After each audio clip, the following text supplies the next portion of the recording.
शिवाय नमस्तुभ्यम। हर हर महादेव। राजस्थान राज्य के कोटा शहर में दशहरा मैदान में गुरुजी पंडित प्रदीप मिश्रा जी के द्वारा देव पितृ शिव महाप्राण कथा शुरू हो गई है और आज 1 अक्टूबर पहले दिन की कथा पूर्ण हो चुकी है। ये 5 दिवसीय शिव महाप्राण कथा है जो कि 1 अक्टूबर से 5 अक्टूबर तक दोपहर में 2 बजे से 5 बजे तक आस्था चैनल यूट्यूब के माध्यम से देखी जा सकती है। आज की कथा बहुत ही अधिक रोचक जानकारियों से भरपूर थी, जिसमें आज गुरुजी ने श्राद्ध पक्ष के 5 नए उपायों की जानकारी दी है। आज की कथा में 1 चुटकी आटे से किया जाने वाला विशेष उपाय बताया है, जिसकी शुरुआत आप इस श्राद्ध पक्ष में कभी भी किसी भी दिन से कर सकते हैं। साथ ही अगर आपके घर में ब्राह्मण भोजन के लिए आने वाले हैं तो एक विशेष उपाय करना है, जिससे आपको उसका फल 1000 गुना प्राप्त हो सकता है। साथ ही कुछ और नए उपायों की भी जानकारी दी है। ये जानकारी आपको इसी वीडियो के माध्यम से प्राप्त होने वाली है। आज 1 अक्टूबर की कथा में गुरुजी ने 20 उपाय पत्र उपयोगी जानकारियां दी हैं। सभी की जानकारी आपको इसी वीडियो के माध्यम से देंगे। किसी कारणवश यदि आपने आज की कथा नहीं सुनी है तो आज की कथा का पूरा रसद आपको इस छोटे से वीडियो से प्राप्त हो जाएगा। तो बढ़ते हैं आज की कथा की पहली जानकारी की ओर। कथा शुरू होते ही गुरुजी ने कहा, एक निवेदन के साथ इस कथा को शुरू करना चाहेंगे। महाराणा प्रताप जी ने घास की रोटी खाकर अपने सनातन धर्म की रक्षा की थी, तो तुम गाय को घास खिलाकर सनातन धर्म और गाय को बचा सकते हो। इस शिव महाप्राण कथा को जिस भाव से श्रवण करते हैं वो भाव भोलेनाथ जरूर समझते हैं। बढ़ते हैं आज की कथा की दूसरी जानकारी की ओर। व्यक्ति जितना बड़ा बनता चला जाता है उसकी 3 चीजें चली जाती हैं। ये जानकारी आपको पहले भी कथा में गुरुजी ने बताई है। वो 3 चीजें इस प्रकार है। पहला हंसी, दूसरा थाली और तीसरा ताली। जब व्यक्ति बड़ा होता चला जाता है तो ये 3 चीज़ें उसकी कम होती चली जाती हैं।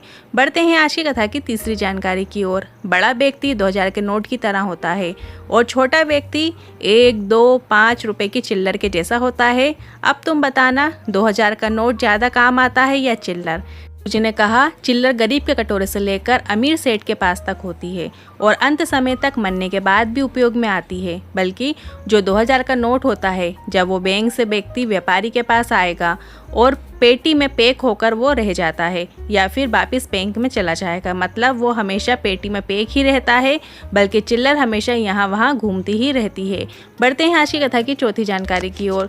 2 चीज़ें अपने अंदर उतार कर रखिएगा। शरीर में ताप बढ़ता है, कष्ट बढ़ता है, बुखार बढ़ता है तो भोजन छूट जाता है, और घर में जब पाप पड़ने लगता है तो भजन छूट जाता है।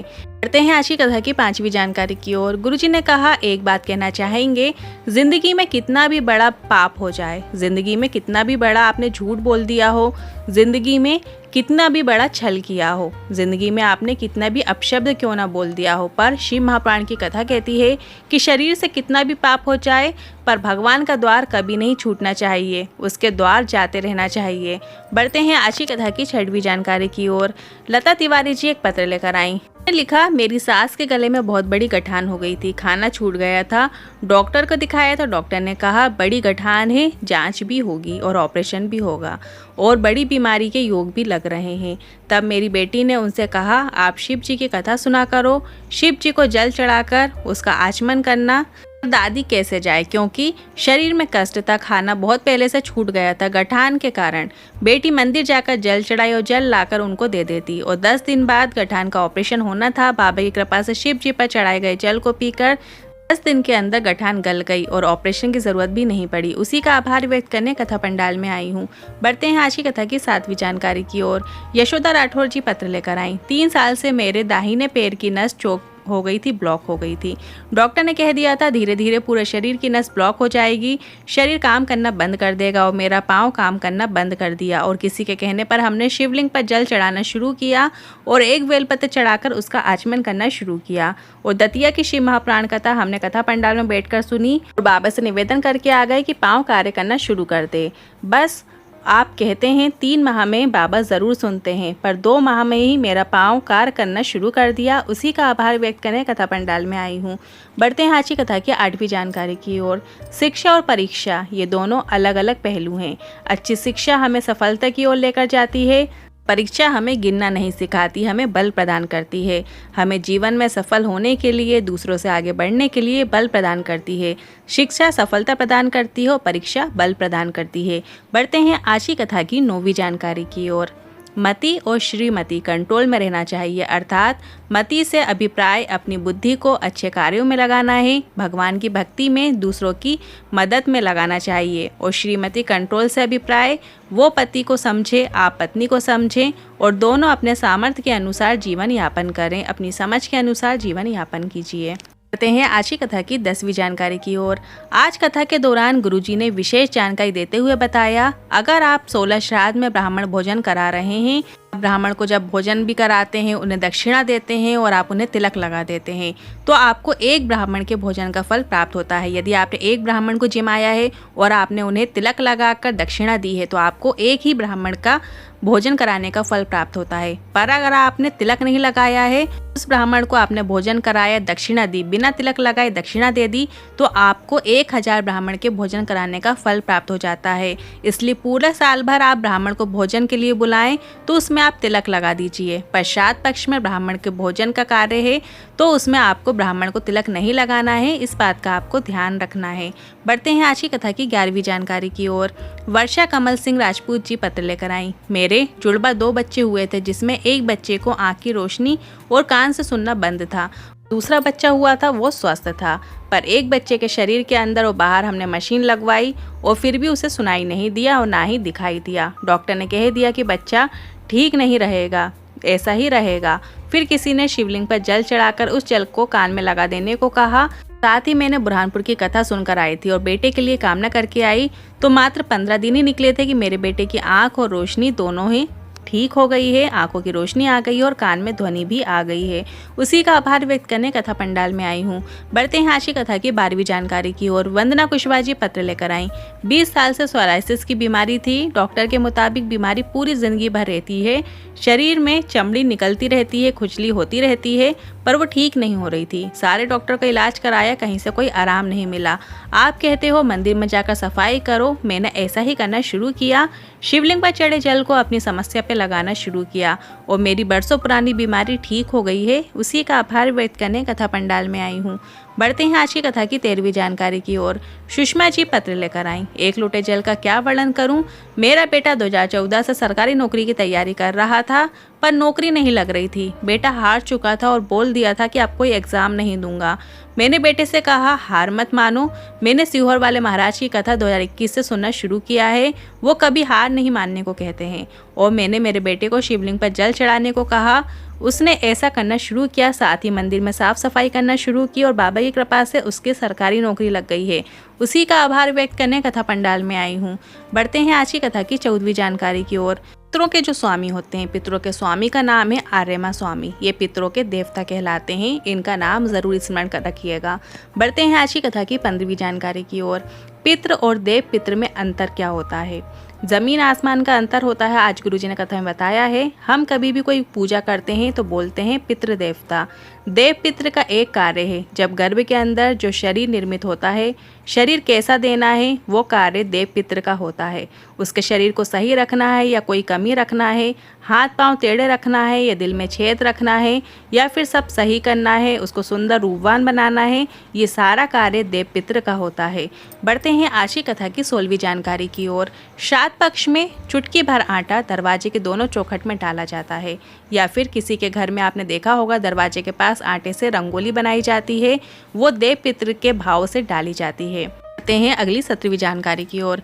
जिनका विवाह नहीं हो रहा है, रिश्ते अच्छे नहीं आ रहे हैं, कोई फाइल आपकी बहुत लंबे समय से अटकी हुई है, आगे नहीं बढ़ रही है, या घर में कोई शुभ कार्य नहीं हो रहा है, विवाह की उम्र निकलती चली जा रही है पर विवाह नहीं हो रहा है, अच्छा कार्य पूर्ण नहीं हो रहा है, तो गुरुजी ने इस 16 श्राद्ध में बचे हुए दिनों में एक विशेष उपाय करने को कहा है।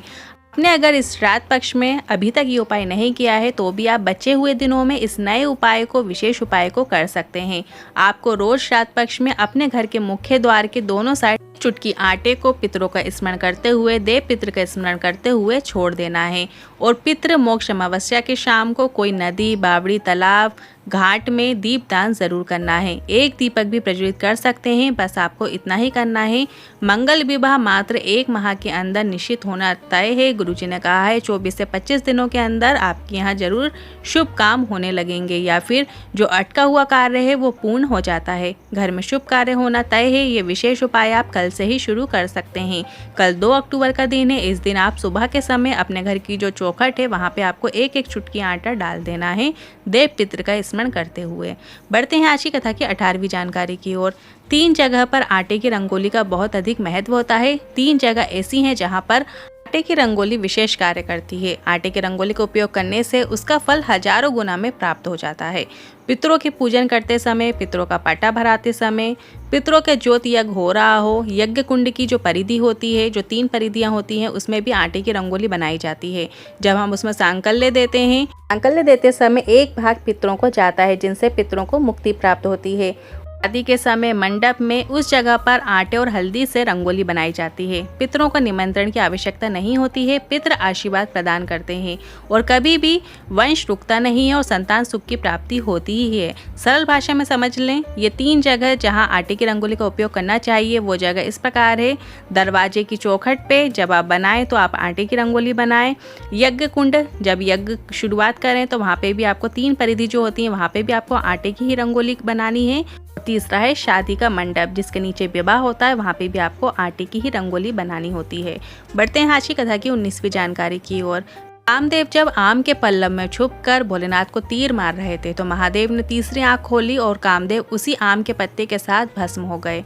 इस पर वरुण देव ने कहा कि आम के पत्ते का क्या दोष था, तो इस पर महादेव ने आम के पत्ते को वरदान देते हुए कहा कि तुमने मेरा तेज ग्रहण किया है और जिसके दरवाजे में आम के पल्लव की बंदरबार बंधती है उसके घर पर मेरी दृष्टि सदैव पड़ी रहती है और उसके घर में कभी रोग बीमारी नहीं आती है और घर में धन की वृद्धि देखने को मिलती है। आप भी अपने घर में आम के पल्लव की बंदरबार जरूर बांध के रखिएगा।